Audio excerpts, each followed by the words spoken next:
C'est une formule d'André Gide que j'ai souvent citée dans La nourriture terrestre. André Gide écrit « Une pas assez constante pensée de la mort n'a donné pas assez de prix au plus petit instant de ta vie. » Autrement dit, si nous pensions plus souvent que nous allons mourir, nous vivrions mieux, nous vivrions plus intensément, parce que chaque instant de notre vie se détacherait, comme dit encore André Gide, sur le fond très obscur de la mort. Au fond, c'est ce que j'appelle le tragique.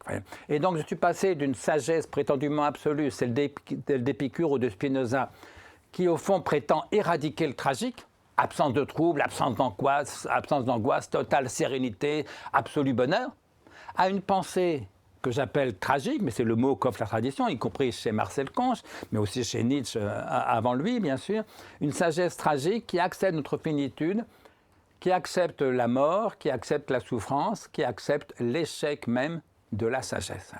D'ailleurs, dans l'un de mes tout premiers, non, dans mon premier livre, d'ailleurs, Le mythe d'Icare, peut-être dans le tome 2, bref, dans le livre dont les 2 tomes s'appellent « Traité du désespoir et de la béatitude », j'écrivais « Il s'agit que le désespoir désespère